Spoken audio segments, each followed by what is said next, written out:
Order! Order! You are an incorrigible delinquent at times. Behave yourself, man!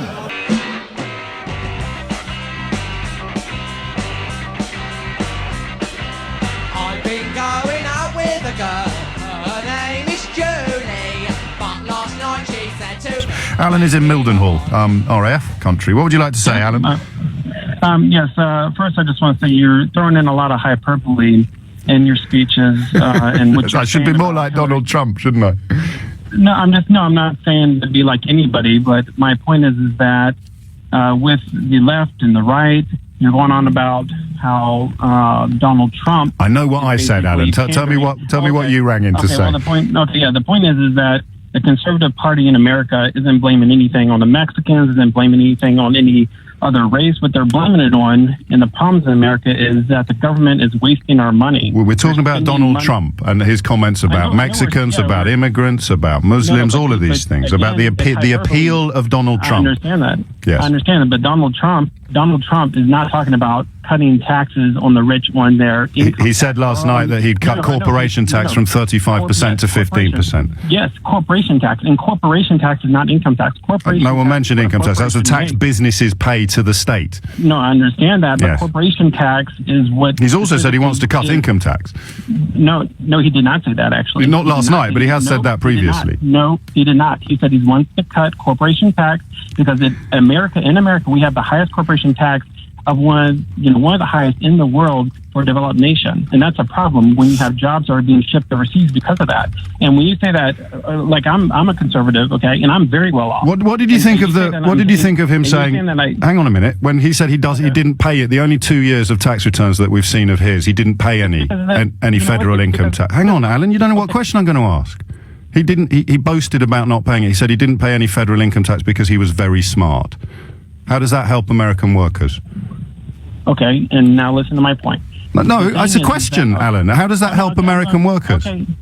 Okay. I'm gonna answer your question, but I'm also going to pose a question to you too. Oh. Okay, the reason it helps American workers, is because he understands the tax system is flawed. Okay. And he knows as a businessman that there's loopholes. Just like in America, we have welfare.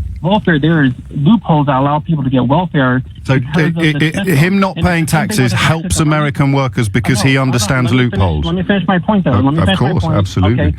My point is that if the system is there that allows you to take advantage of it, are you as a businessman going to say, I don't want that tax break? When I'm doing my taxes every year, I don't say I don't want that tax break. I take every tax break I can when I can because the system is there. It's not Donald Trump's the problem. It's the system is the problem. And he's going to fix it, is he? No, he is going to fix it. So he's going to make people pay more tax? But no, wait. By cutting it from 35 to 15 because he's smart. No. Yes. You're talking about corporate tax. You're talking about corporate tax. You're not talking about income. Brilliant. And you're not talking about income tax, and you're not talking about dividend tax either. It's a totally different thing. When we talk about corporate tax is specifically the money that businesses make that reinvest. That's a business entity. That is not a personal entity. So they take that money. I'm just going to give you one more chance to tell me why it's good for American workers for a billionaire not to pay income tax.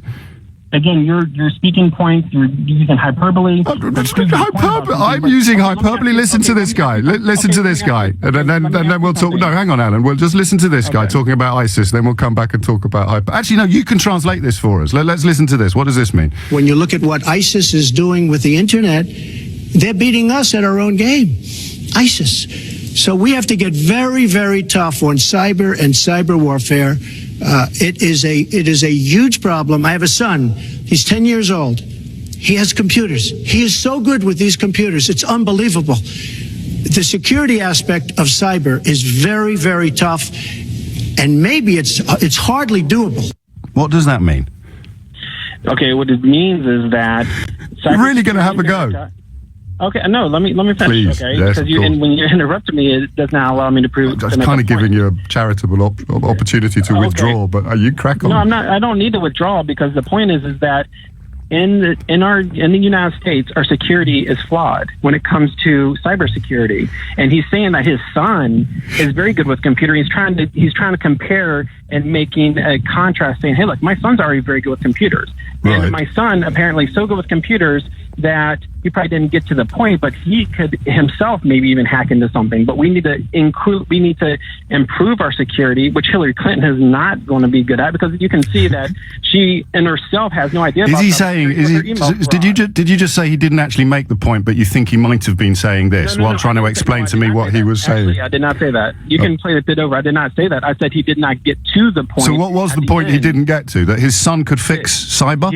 No, that's not what I said. I was making the point that his son, he's making a point with millennials, that millennials are very good with computers, and that because of ISIS and that they're getting, in the computer world, that they're able to go and hack in very easily in the American system because we're lacking in cybersecurity, that we need to improve on that. Okay, and the 10-year-old would do what in that process? How is he? No, he's not saying this 10-year-old's going to do something. He's just making a point. Why did he mention his 10-year-old, do you think? Because he mentioned his 10-year-old because they are good with computers, and saying that you're not really listening.